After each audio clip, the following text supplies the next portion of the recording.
In this video, I'm just going to share with you my thoughts and some additional notes that I had made long ago. In the semi-manuscript, which you will receive along with this video, which is in the portal already, but I will make sure and attach it to this video. At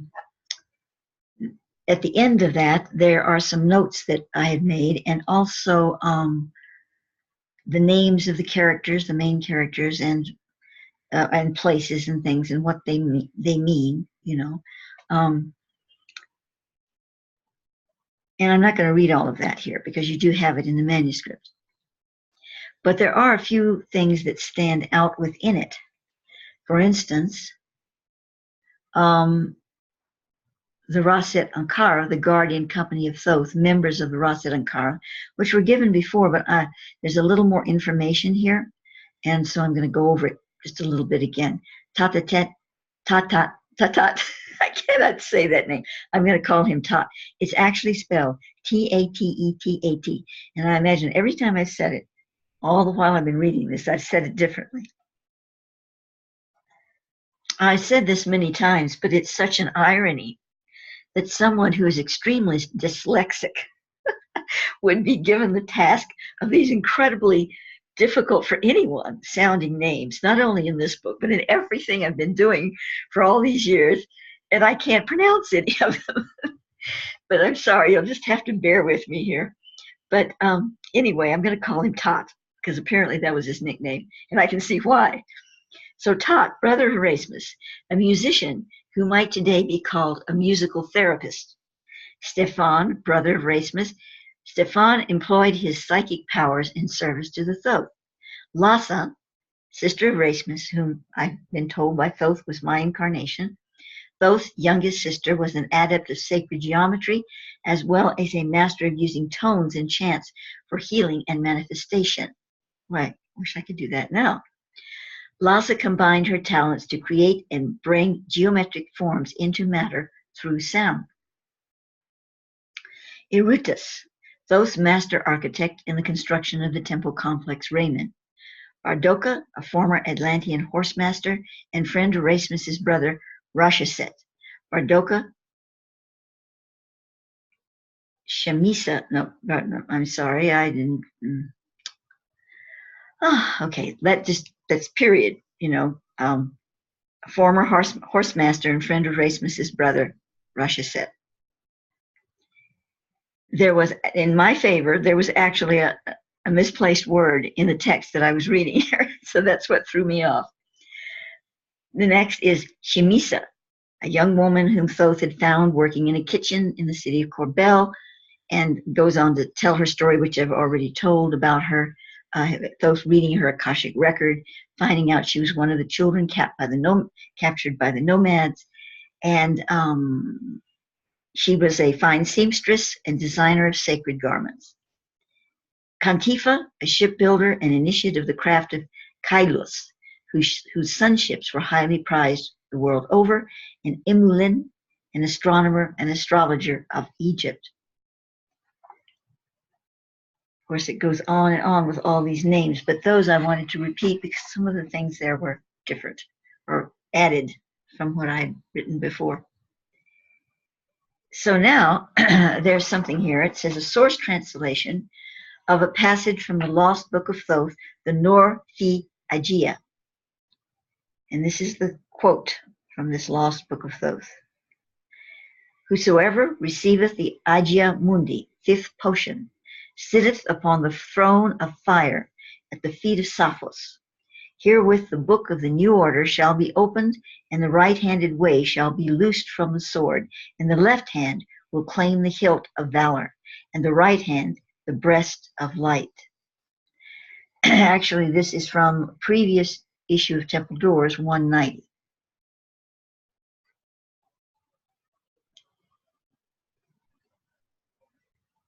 Thoth is a title meaning one who gives breath to, or the grand communicator, as I mentioned before. Now, the Thoth's mantric name is given here. And I was looking all over for this because I couldn't remember where I put it. But here it is, and I'm very delighted to see it again. The mantric name is a power. And for a while, I didn't feel guided to give it out anywhere. But Thoth is saying that it's a power that is protected. If your energies are not in the right place to use it as a commanding force, it no worky. So I'm going to give it to you here. And you can find it written in the PDF, the accompanying PDF, in the back of the book. And it is Thoth ek Hementi. Thoth ek Hementi. It's spelled T-H-U-T, and then there's a period, a little dot, like in internet stuff. It's a dot. And then E-K-H, excuse me, it choked on it. E-K-H-E-M-E-N, no, I can't even spell it. Let me try this again. Okay, T-H-U-T dot E-K-H-E-M-E-T-H-I. There. Whenever I can actually learn to pronounce it, maybe I can use it for my benefit.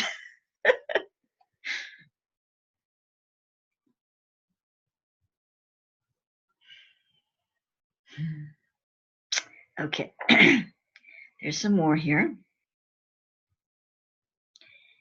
From the book Festivals by Rudolf Steiner. Now, this is a quote from Rudolf Steiner's book, but it's talking about what Thoth gave me about the tarot, the original tarot cards that he had as, that were gifted him from his own being as Thoth Mazurud, and that he used in a magical way before he entered the cave of Mithara for his transformation from Tirna to Thoth. And so it says in Rudolf Steiner's book, above the triangle is the symbol for Tarak. Those who were initiated into the Egyptian mysteries knew how to interpret this sign. They knew too how to read the book of Thoth, consisting of 78 leaves on which were inscribed all happenings in the world from the beginning to the end, from Alpha to Omega, and which could be read if the signs were rightly put together. These pictures gave expression to the life that dies and then springs again to new life. Whoever could combine the right numbers with the right pictures were able to read the book. Now, I believe I had just said that there were like 85 or something cards, symbols, the little golden shales of inscribed tablets that were in the original Tarot, but 78 remain. I believe 85 is the number, but I am very bad with numbers. You'd have to check it yourself. It's in the text.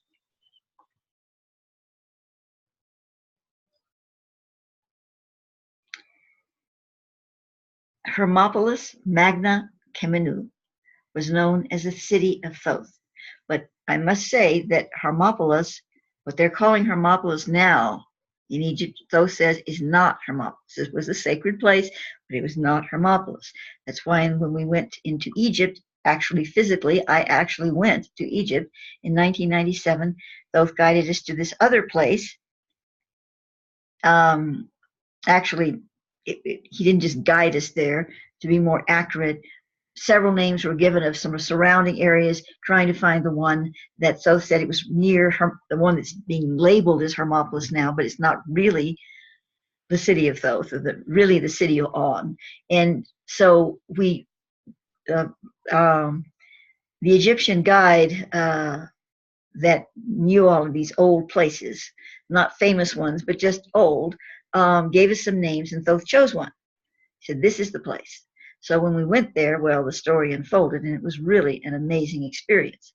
So when we're speaking here of the true, of course, Hermopolis is a Greek name for Hermes, Hermopolis, but Kemenu was the older name, was known as the city of Thoth, but it is not where they say it is now. The records of Thoth named Heliopolis. Oh my God, let me try. I sound like that comedian Foster Brooks. You remember that guy? Oh, that played the drunk, Okay, try it again. Heliopolis. I know the word Heliopolis. I just was trying to read it with my dyslexic brain. So let's try it again. The records of Thoth named Heliopolis Herturu, Herturu, Herturu, in the post-deluge age of Thoth. I really should do this over again, do you think? The records of Thoth, I said that. Tehuti, that's Thoth. It's another name for Thoth. Says the ancient name of the city Heliopolis was Anun-sa-ma-kepnet. Just rolls off the tongue, doesn't it? Anun-sa-ma-kepnet. In Heliopolis, during the age of Thoth, there was the Guild of Thoth, or Orasatis, Orasatis. And there's some more information here. I don't think I'm going to even try with that because it's just a few dates and things, and you can find it in the manuscript.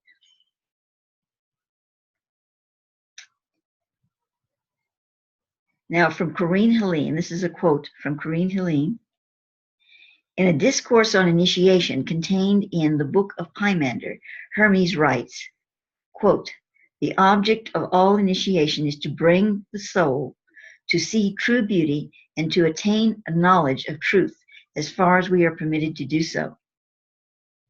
Hermes, the thrice great, uses the symbol of the tree and the raven in describing the work of human regeneration. The following words are ascribed to the Egyptian initiate. The earth blossoms, bringing forth divers colors and fruits, and in the midst there has grown up a great tree with silver stem and stretching to the ends of the world. On its branches have sat many birds, which have all flown away to the east, and the raven's head has become white. Unquote. That's the end of Corinne Helene's quote.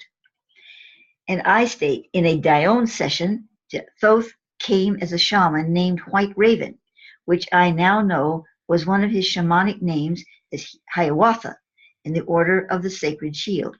His other shamanic name at that time was White Fire Tree.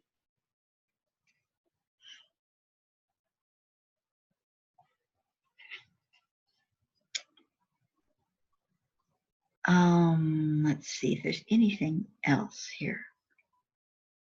It was at Heliopolis, the sacred city of On, that the host for the Lord Christ dedicated himself into service to the world.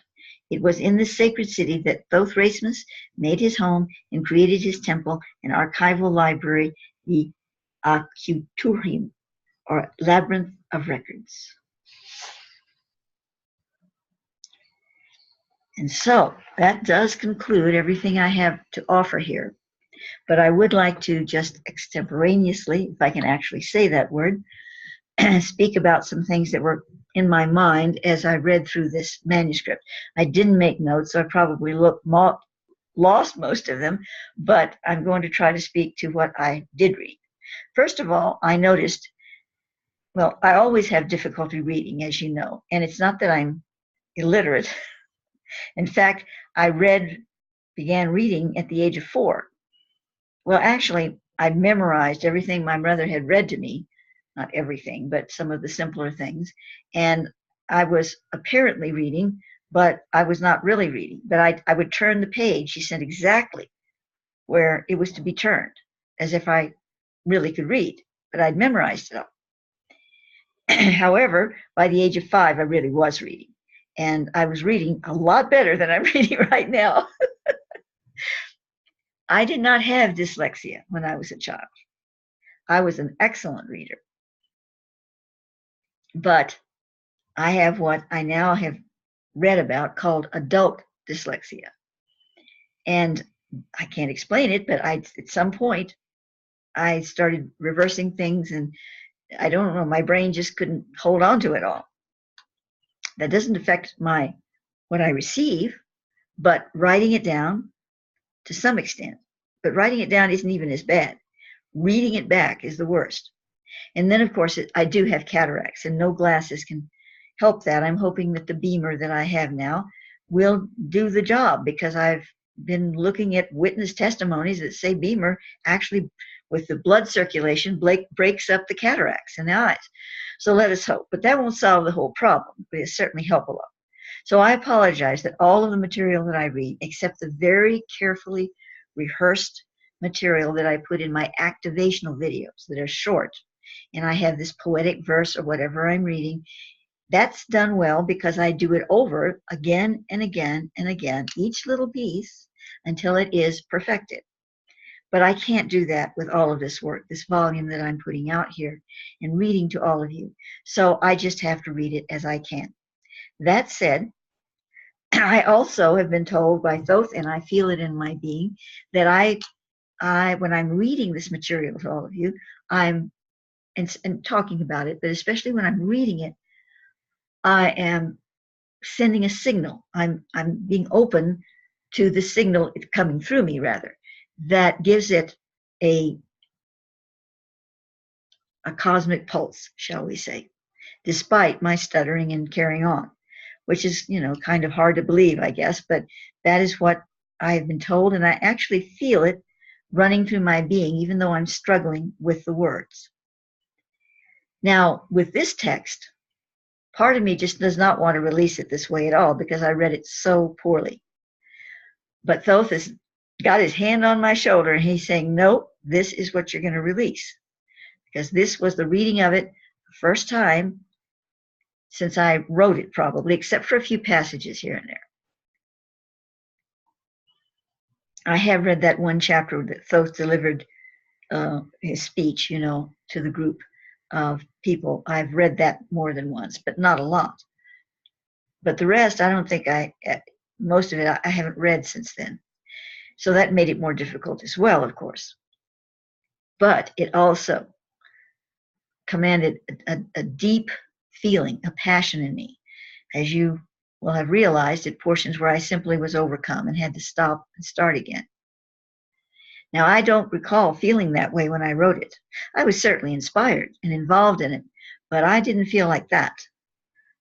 This was some kind of initiation for me on another level or whatever, an initiation of Thoth that I was being given when I read it this time to all of you.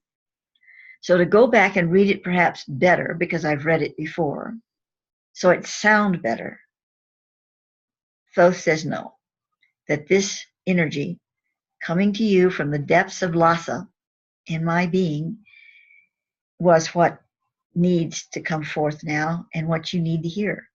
So I'm abiding by that. And I hope that those of you listening to this will have some feeling of that as well. I also noticed that I read this especially poorly. And I felt that it was because, in addition to everything else, reading this material at this time, I feel as if I'm almost out of body. My mind wants to go beyond the words. It's not ignoring the words, but it wants to go beyond them and open up the scope and just blast the energy through the video without saying a word, just send it out there. And so that seemed to be at odds with my troubled dyslexic mind trying to speak. Anyway, I know I've talked enough about that, but it's kind of an embarrassing point for me. So that said, there's something else I want to talk about. And that is that I did not realize that there was a description, an actual description of the sacred Om in this text. I thought if someone asked me, before I went back and read this, have you ever been given a really accurate, really good description of the sacred Om? It's, no, not really. I've, sort of a basic one. I've done images to kind of basically, give a sort of a sense of it. No, I haven't ever been given one. And I'd be wrong because I was given one and it's in this text. And that was a great discovery for me, at least for me personally. I felt the energy of it. And I want to do something with this. I don't know exactly what. I certainly plan to lift that paragraph or that little quote description out of this text and give it out there freely on the Osiris Arising web, because I think it's so important. And I don't know what else. That's coming to me. I'd really like to do an imaging of it, but I don't think I have the capacity to do that, the software anymore. If I had my old view software, which is 3D, three-dimensional imaging, I could probably do a fairly good job of it, but it's very expensive, and I don't want to have to rebuy it. I don't have one that will work on the system anymore. So that's probably not going to be in the picture. I don't know. I'm just going to be with it and see what happens. Let's see if there's anything else. I'm just going to pause a moment.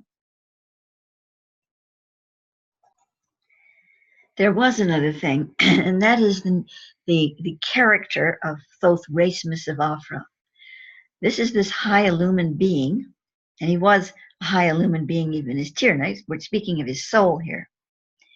And when his soul as Tirna underwent the initiation that it did, and there were several levels to it, of course, not just in the cave of Mathara, but that was the biggest one. Well, I can't say the biggest. It was the most physically transformative anyway. With all of these initiations, more and more of the actual soul presence was opened from Tirna through all of these stages to create Thoth of Raismes, Thoth Raismes of Aphra. However, even as Thoth Raismes of Aphra, there were blinders still. The Thoth that I commune with now, that has an existence within the inner earth in his Thoth Raismes body, that has an existence in some dimensional realm of the earth, walking around as Thoth Hami, that has a presence in the new Earth star. Wow, is the major capstone of his Thothness in incarnation as Thoth Hara. And then we have the soul itself, the Magna Soul that Thoth called, I asked a name for it, he called it Ushael. So all of this Thothiness together is the being that I feel in this streaming. But I will feel different parts of him at sometimes. Sometimes it's just the whole stream, and that's where I get most of the information I'm writing and whatever. But there are times when Thoth Hara is very present, the new Earth Thoth. I feel that. I feel the very distinctness of it. Other times when Thoth Raismes is with me. The Thoth that walked the mountains, that walked in Atlantis and Egypt and Tibet. And when I feel Thoth Raismes or even Thoth Hara, there are feelings of personalness, of humanness. Certainly a very divine being, but, well, you know, let's face it, the Thothic energy, if all is to be believed, is very Christ-like. He's not the same soul, as we understand the term soul, that was Yeshua, that was either the Osiris soul or the pure soul. He's not any of that. But he is one of the quote-unquote sun spirits. I think we're using a Steiner phrase there. I'm not a student of Steiner because I just haven't had time to be. So I don't know all his material, but I do know that the word sun spirits come up in his material, and Thoth took that to relate to what he was saying. You know, a lot of times, most of the time, I get words and definitions and whatever, and if they relate to something else that somebody else said, I'm not aware of it at the time. But that's not the case with some of these things that relate to Steiner, because they were brought forward, just a few things, through my connection with a dear friend of mine who's been passed to the other side for many years now. And when she brought it forward, because it related so to what Thoth was speaking about, Thoth just said, well, let's take this term here, so you can understand its meaning in context with Steiner's work and other works. So that's where the sun spirit name came up. And so anyway, back to the sun spirits. Thoth is one of the sun spirits. What is it, 9? I think there are. I'd have to look that up again. Anyway, and one of those, another one is Osiris. I'm calling it the Osiris soul. And another is the pure soul. And then there are others. So all of these souls, I would say, have a Christ-like presence. They are Christed souls, as we understand the term. But the pure soul is the capstone, and it radiates codes of light that the others even cannot reach. Still, it's all one beautiful package. And I do feel through the Thoth being very often the presence of that Christic ray. In fact, I feel it all the time, but sometimes more than others. So what looms on my horizon right now is a thought I hadn't had before because I said I would not do it. No. But I've been revivified by Thoth here in reading these passages. And I'm considering that I might complete this book. I can't even imagine doing it. It's not going to be a long book, but even so, I have to be with this. But my heart calls me to do it. My body says, no, no way. So I'm going to have to reconcile those two things. And maybe with my magic carpet, the beamer, my body will come to align it with the heart's desire in this instance. We shall see. But even if I don't complete the book in this lifetime, perhaps someone will channel me in a future time and I can complete it, or channel Thoth. They won't need me. Channel Thoth to complete it or whatever. So you never know. But maybe it's just meant to be what it is now. We shall see. So thank you so much for listening to all of this and moving through my struggle and tears, my struggle with words and tears with the emotion of the great energy I felt flowing through me, and the very personal energy. I may include a last video with this, some kind of a activational, nice, smooth energy video, that kind of brings it to a conclusion. I'm not sure yet, so we shall see.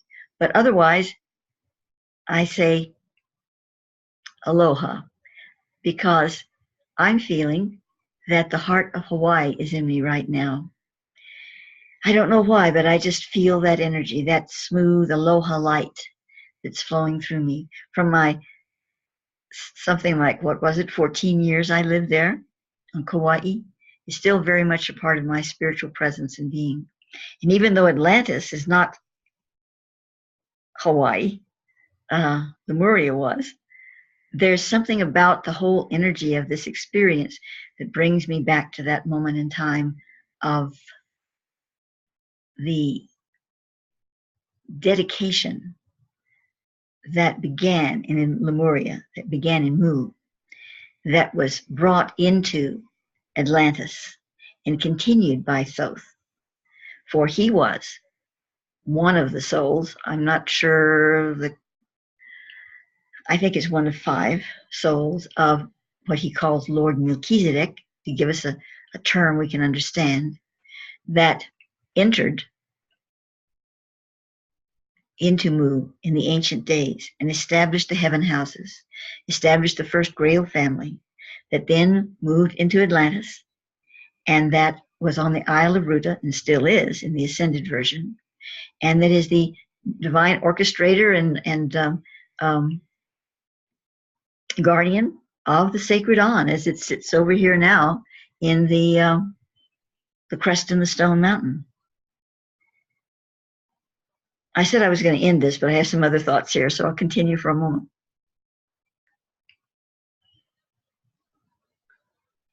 In reading all of the rather darkness that the light engendered had to deal with in that time, even the death of Thoth's father, the murder of Thoth's father, the murder of his first wife, and his 2 sons. And I believe, as I'm speaking now, that the soul of the first wife came back as the second wife. So she just kind of transferred over to another body. But the point is, that's a lot of darkness, and it invaded the Sun Lords, a scary thought. Well, it shouldn't be, I imagine, but it kind of flickered in me. And yet, they persevered, and they were not defeated. And why did they persevere? They didn't have to be here. They are here for us. Of course, there's a strong kindred connection.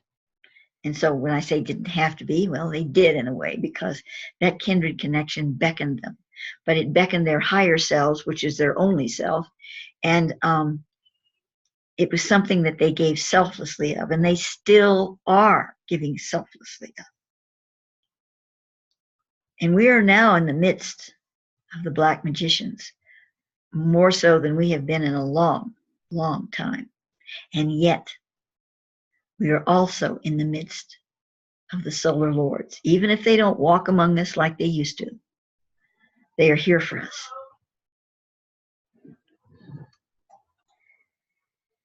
I'm not sure what I was saying last. I had to interrupt for a moment, so I guess it wasn't too important if I can't remember it.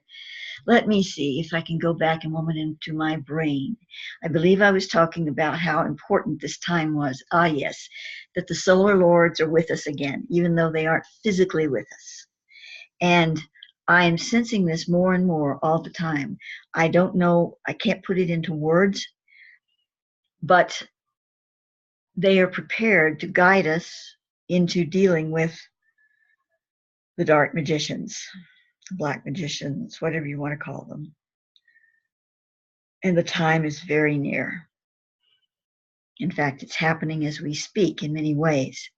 But what does the ark do now? You see, it was placed in the temple of the dolphins, then in the midst of the darkness, in the dark city that had once been the light city. And Thoth's brother was concerned about this, but Thoth knew this is where it had to be at that time to lighten the world, to bring that energy forward. So now it sits here in Creston the Stone, sort of removed from a lot of things, and in this sacred valley, sort of isolated. And Thoth has said it's not going to be moving anymore, not in this time realm. I mean, I'm sure it's dancing around in the dimensions, but I mean, it's not going to be brought to another thresholding chamber in any other place. So how does the ark then now reflect on the duties at hand of those who guardian it in the other dimensions and in the physical? And what does it offer the world? It's a tool. It's not a thing to be worshipped, but it's a very, very powerful tool. And it holds the records, the energetic records of all we've been through to get to this point, and the many timelines that run through it. I don't have the answers to those questions, not at the moment, but I was feeling the connections of it to all of this, and to the past, and to what Thoth and his company did then with the ark, and how it relates to now. I felt it. I couldn't put it into words, but I indeed felt it in my being. So perhaps there will be, if not the continuation of this book, some more vital information on all of this. I think that will probably take place for sure. So we shall see. Thank you all for listening, and I believe I really should end now instead of continuing to ramble here.